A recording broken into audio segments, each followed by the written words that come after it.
Hey guys, welcome back to my channel. My name is Sierra. If you don't already know, I own Champagne Hair Studio in Carrollton, Texas. And we're going to jump in and see how to do tape and extensions today. Okay guys, so I've already kind of started a couple of rows. We are doing black and then this beautiful burgundy red. So you'll see me put the burgundy red right under this and then kind of push them together. When doing tape and extensions, you want to make sure your parting, your sectioning is really neat and clean because you don't want to pull on any of the hairs. So I basically take my tape ends, take the paper off of it, and then I'd like to stick it right under, pulling the hair nice and tight, and then push it against the scalp. This allows for the hairs that I'm wanting to be picked up, and then I'll go and clean up my sectioning to make sure it's all nice and even. No hairs are being pulled in any other direction. So I'll pull the corners out and just make sure that the hair that's getting picked up is a nice, clean, even row. And then I will place the tape in right under it. So if you're a visual learner, this is kind of great. I'm not really the best at describing things, so this is going to be a really good visual video for you guys to kind of better understand how we do tape ends. So you're going to see me again pulling the hair down, putting it right. Notice I don't put it right on the part. I put it a little bit below the part because you don't want any kind of tension that can cause alopecia. So I'll put it a little bit off the part just so the tape ends can slightly flip up and down and not be too tight, but still tight enough where they don't look grown out. And then again, cleaning your sectioning up and then putting the red tape right under it. I find doing this method a lot easier. Sorry for the motion sickness with the videoing, you guys. But I find this easier because the hairs that I'm wanting to get picked up are already getting stuck to the tacky part of the tape. I just really didn't like taking the hair in pre-sections because I feel like sometimes you don't put enough hair into the sectioning that you're needing, and this just allows me to have the appropriate amount of hair in the tape ends. So using this device, I kind of squish the extensions together just so they can hold nicely. These tape ends will last for anywhere from 4 to 6 weeks.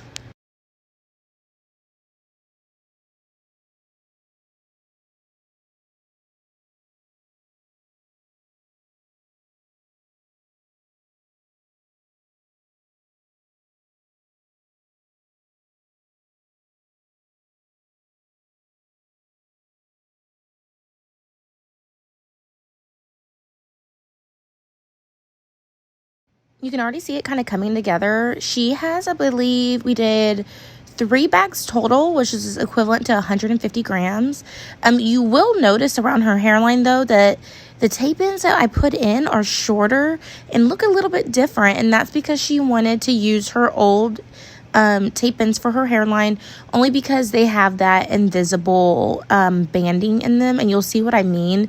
The invisible band for tape ends basically looks like hair on where the tape kind of starts instead of the shininess of tape ends. I don't know if that makes any sense, but basically there's 2 different kind of tape ends. You'll see that these almost look like hair that are coming out of the tape versus the other ones are honestly kind of shiny, and the only reason for that is because they were out of stock of the invisible ones, so we kind of had to improvise. So that's why they look so short and cut off, but don't worry, we blend it at the end. So here's a side-by-side comparison. Actually, you can see that one is shiny and then one isn't if you look at the left and the right one right next to each other. So the left one is the old tape ends and then the right one is the new tape ends, so that's why you're going to kind of see a disconnect in the front, but we blend it all together right afterwards. So they look really nice and neat. I love the invisible tape ends, and if they had them in stock, I would have much preferred those because they just look so natural. But when spacing my tape ends, I honestly put them right next to each other. She likes them right on top of each other, back to back for the max fullness. And that way it just, I don't know, it just has a lot of thickness to the hair, and I can fit as many as possible. I was going to say again, I am so sorry for the video, you guys. My camera person, she, I guess she was following every move I made. So I am so sorry if y'all are getting slight motion sickness. Whenever I was voice-overing this video, I honestly got a little nauseated. But this is me finishing the section. I did the left side, I did the right side, and then I kind of meet in the middle. And you'll notice as I get to the top that I honestly stop doing so much red. So I did red and black and patternized it all the way up to the top, but I'm going to end on black just so it doesn't look so stripy and it blends with how much dark she has up top. And again, I'm going to take my little I guess you call it like a tape-in plier. I don't know. It almost looks like pliers, and you kind of squish them nice and tight together. I love these tape-ins. These are from my company, Champagne Hair Studio, or Champagne Hair Extensions. And they will be coming out shortly, but I just love how thick they are. They last up to 8 months to a year. And the extensions, they never slip or slide. So this is just me cleaning up all those stringy parts in the hair, making the cut nice and even. I mean, you can kind of see that I ended on black, so you can see that red peekaboos.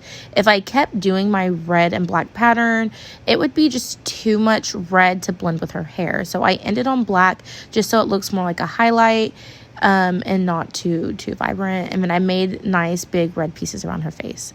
So this is how I cut the extensions. I cut the back, and then I bring all the hair forward and cut the front just so I can see that it's nice and even and it doesn't square off in the back. I had issues combing this one, so I just pulled it all towards me.